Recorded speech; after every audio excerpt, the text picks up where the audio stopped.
নমস্কার বন্ধুরা, আপনাদের সকলকে স্বাগত জানাই আমাদের চ্যানেলে।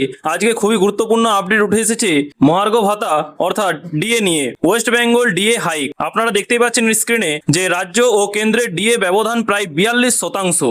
এপ্রিলের বিজ্ঞপ্তি নিয়ে বাড়ছে ক্ষোভ, কেননা এই 5টা পয়েন্ট আজকের এই ভিডিওতে অত্যন্ত গুরুত্বপূর্ণ হতে চলেছে। যেগুলো হচ্ছে যে রাজ্য বাজেটে ঘোষিত 4% ডিএ নিয়ে কর্মীদের মধ্যে অসন্তোষ দানা বাঁধছে। আর 2 হচ্ছে confederation of state government employees এর সাধারণ সম্পাদক মলয় মুখোপাধ্যায় সরকারের তীব্র সমালোচনা করেছেন। আর 3 হচ্ছে এপ্রিল মাস থেকে অতিরিক্ত ডিএ কার্যকর হওয়ার কথা থাকলেও সময় মতো বিজ্ঞপ্তি মেলেনি। আর 4 হচ্ছে বর্তমানে রাজ্য ও কেন্দ্রের ডিএর ব্যবধান প্রায় 42% দাঁড়িয়েছে।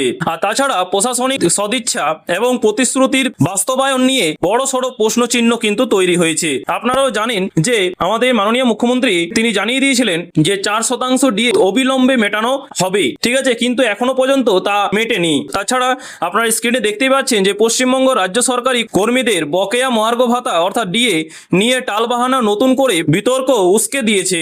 Confederation of state government employees এর সাধারণ সম্পাদক মলয় মুখোপাধ্যায় সরকারের এই দীর্ঘসূত্রিতার বিরুদ্ধে তীব্র ক্ষোভ প্রকাশ করেছেন। তার মতে যে বারবার প্রতিশ্রুতি দেওয়া সত্ত্বেও কর্মীরা তাদের প্রাপ্য অধিকার থেকে নিয়মিত বঞ্চিত হচ্ছেন কেন এবং বঞ্চিত হচ্ছেন। তাছাড়া রাজ্য বাজেটে মুখ্যমন্ত্রী মমতা বন্দ্যোপাধ্যায়ের উপস্থিতিতেই কিন্তু অর্থমন্ত্রী ঘোষণা করেছিলেন যে 2026 সালের এপ্রিল থেকে রাজ্য সরকারি কর্মীরা অতিরিক্ত 4% হারে ডিএ পাবেন। কিন্তু এপ্রিল পেরিয়ে গেলেও সরকারি বিজ্ঞপ্তি বা মেমো না আসায় কর্মীদের মধ্যে অসন্তোষ দানা বেঁধেছে।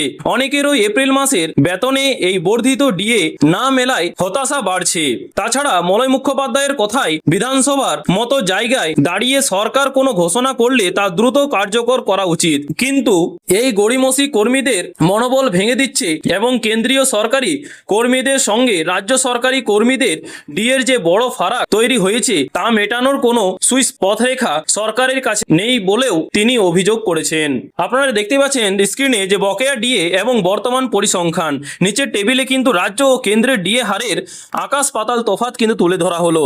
দেখুন, বিষয় হচ্ছে যে বর্তমান ডিএ হার রাজ্যের, ঠিক আছে, পরিসংখ্যান ও হার বলছে যে 18%, আর কেন্দ্রীয় সরকারের ডিএ হার এবং তার পরিসংখ্যান বলছে যে 60%, আর মোট বকেয়ার ব্যবধান হচ্ছে 42%। প্রস্তাবিত কার্যকরের তারিখ 1 এপ্রিল 2026 থেকে কিন্তু এই ডিএ মেটানোর কথা ছিল, কিন্তু এখনো পর্যন্ত সেটা মেটানো হয়নি, ঠিক আছে। তাছাড়া সরকারি কর্মীদের অপর এই পরিস্থিতির প্রভাব কি পড়ছে আপনারা স্ক্রিনে দেখতে পাচ্ছেন। সেখানেও কিন্তু তুলে ধরা হয়েছে যে এই অনিশ্চয়তা কর্মীদের জীবনযাত্রা ও আর্থিক পরিকল্পনায় বড় আঘাত হানছে। বাজারে নিত্য প্রয়োজনীয় জিনিসের দাম যেভাবে বাড়ছে তাতে ডিএ না পাওয়াটা কর্মীদের কাছে অসম্মানজনক। তাছাড়া এই ডিএটা কিন্তু এটা কোনো দয়া নয়। তাছাড়া তাদের স্পষ্ট কথা যে ডিএ কোনো করুণা নয়। দেখুন, আপনারা স্ক্রিনে দেখতে পাচ্ছেন এটি কর্মীদের মৌলিক আইনি অধিকার, যা সুপ্রিম কোর্টের রায়ে স্পষ্ট হয়েছে। তাছাড়া প্রশাসনিক ক্ষেত্রে এই ঢিলেঢালা ভাব কাজের গতিকেও ধীর করে দিচ্ছে। তাছাড়া মলয় মুখোপাধ্যায় এই পরিস্থিতিকে দুঃখজনক এবং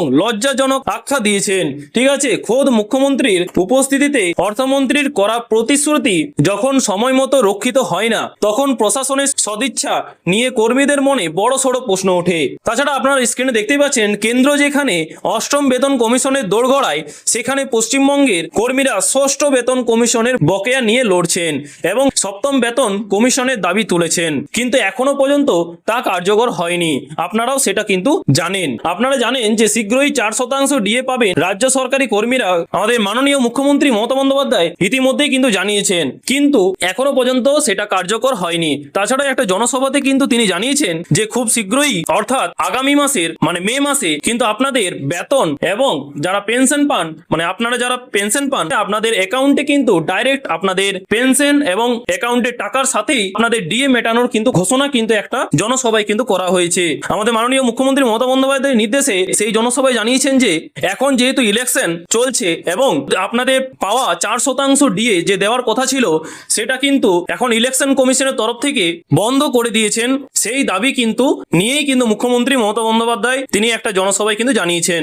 তাছাড়া আপনারা কি এই বহুমানের আপনাদের প্রাপ্য ডিএ আপনি কি পেয়েছেন কি পাননি অবশ্যই কিন্তু কমেন্ট বক্সে জানাতে ভুলবেন না।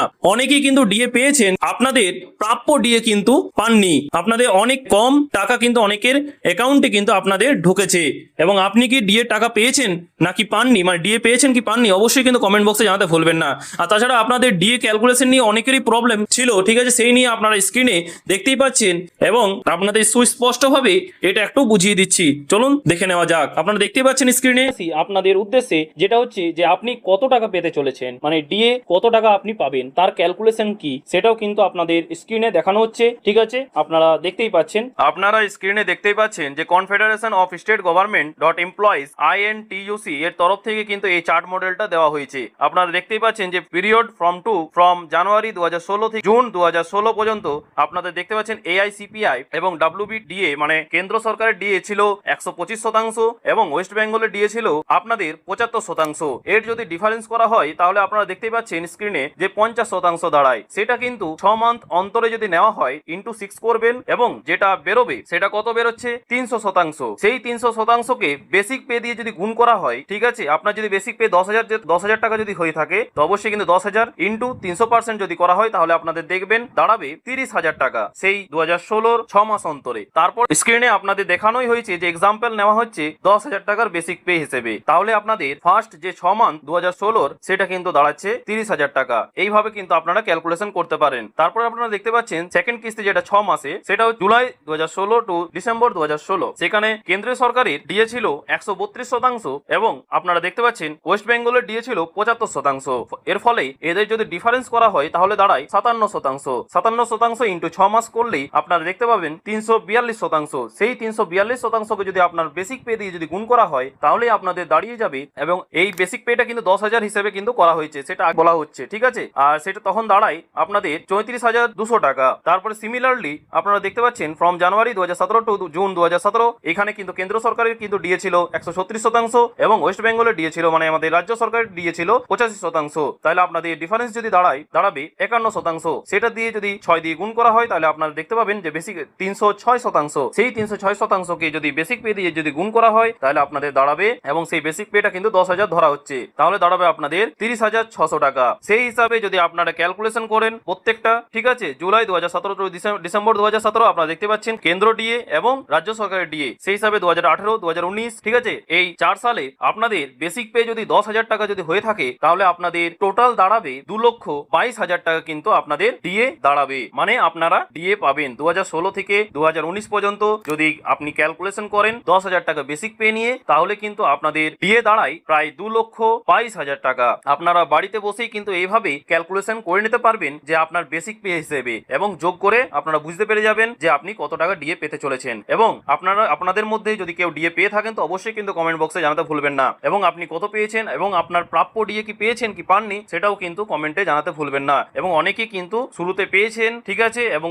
আপনি কি যদি পেয়ে থাকেন তো আপনার প্রাপ্য ডিএ পেয়েছেন কি পাননি সেটা কিন্তু অবশ্যই কমেন্ট বক্সে জানাবেন। আর তাছাড়া ক্যালকুলেশন নিয়ে আপনাদের অনেকের মনে কিন্তু প্রশ্ন ছিল, ঠিক আছে, আশা করছি আজকের এই ভিডিওতে আপনাদের ক্যালকুলেশন বোঝাতে পেরেছি, ঠিক আছে। এবারে তারপরের অংশে আপনারা দেখতে পাচ্ছেন যে বকেয়া ডিএ এরিয়ার ডিএ ক্যালকুলেশন চার্ট ফিফ পে কমিশন IFMS পোর্টালে হওয়া ক্যালকুলেশনের উপর ভিত্তি করে বেসড অন IFMS ক্যালকুলেশন আপনারা স্ক্রিনে দেখতে পাচ্ছেন 2016 থেকে 2019 পর্যন্ত কেন্দ্র সরকারের ডিএ ছিল সেন্ট্রালের, সেটা হচ্ছে আপনারা দেখতে পাচ্ছেন যে 125%, 132%, 136%, 139% সেম আগেরটা, ঠিক আছে, এবং ওয়েস্ট বেঙ্গলের ডিএ ছিল রাজ্য সরকারের আপনারা দেখতে পাচ্ছেন স্ক্রিনে 75%, 75%, 85%, 85%, 100% এই টাইপের আপনারা দেখতে পাচ্ছেন 125% করে শেষ হচ্ছে। তাহলে এর আসল পার্থক্যটা দেখুন দেওয়া আছে এখানে 50%, 57%, 51%, 54%, 42%, 48%, 29%, 39%। এটা দিয়ে যদি আপনারা বেসিক পে দিয়ে যদি আপনি গুণ করেন তাহলে কিন্তু আপনি ডাইরেক্ট পেয়ে যাবেন যে আপনি কত টাকা পেতে চলেছেন। মানে এই আসল পার্থক্যটা যেটা আছে রয়েছে সেটা দিয়ে কিন্তু গুণ করবেন বেসিক পে, তাহলে কিন্তু আপনি বুঝতে পারবেন যে এই 4 সালে আপনি কত টাকা বকেয়া ডিএ পেতে চলেছেন। এটা কিন্তু IFMS এর ক্যালকুলেশন অনুযায়ী ফিফথ পে কমিশনের হিসেব। আর আপনাদের ক্ষতি কতটা হচ্ছে সেটাও কিন্তু আপনারা দেখতে পাচ্ছেন, যেটা ক্ষতির পরিমাণ হচ্ছে জানুয়ারি 2016 থেকে জুন 2016 পর্যন্ত 25% কম পেয়েছেন। তারপর দেখতে পাচ্ছেন সিমিলারলি 32% কম পেয়েছেন, তারপর 26% কম পেয়েছেন, তারপর 29% কম পেয়েছেন, 2018 তে আপনি দেখতে পাচ্ছেন 27% কম পেয়েছেন, 2018 সালে 33% কম পেয়েছেন, তারপর 2019 দেখতে পাচ্ছেন 11 এবং 21% কিন্তু কম পেয়েছেন। তাছাড়া কেন্দ্র সরকারের 2% ডিএ ইতিমধ্যেই কিন্তু বৃদ্ধি করা হয়েছে, কিন্তু আমাদের রাজ্যে কিন্তু এখনো পর্যন্ত সেই আপনাদের পুরনো ডিএ কিন্তু এখনো পর্যন্ত মেটানো হয়নি। সেই নিয়ে আপনাদের কি মতামত অবশ্যই কিন্তু কমেন্ট বক্সে জানাতে ভুলবেন না। 4 তারিখের আগে কি আদৌ আপনাদের প্রাপ্য ডিএ আপনারা কি ব্যাংক অ্যাকাউন্টে পাবেন নাকি পাবেন না, অবশ্যই সেটা কমেন্ট বক্সে জানাবেন। এই নিয়ে আপনাদের ক্ষোভ এবং দুশ্চিন্তা অবশ্যই নিচে জানাবেন। তাছাড়া আপনাদের মধ্যে যদি কিছু প্রশ্ন থাকে তো অবশ্যই কিন্তু কমেন্ট বক্সে জানাতে ভুলবেন না। ঠিক আছে, আজকে এই পর্যন্তই। দেখা হচ্ছে পরের ভিডিওতে নতুন কোনো আপডেট নিয়ে। থ্যাংক ইউ, পাশে থাকবেন, সুস্থ থাকবেন।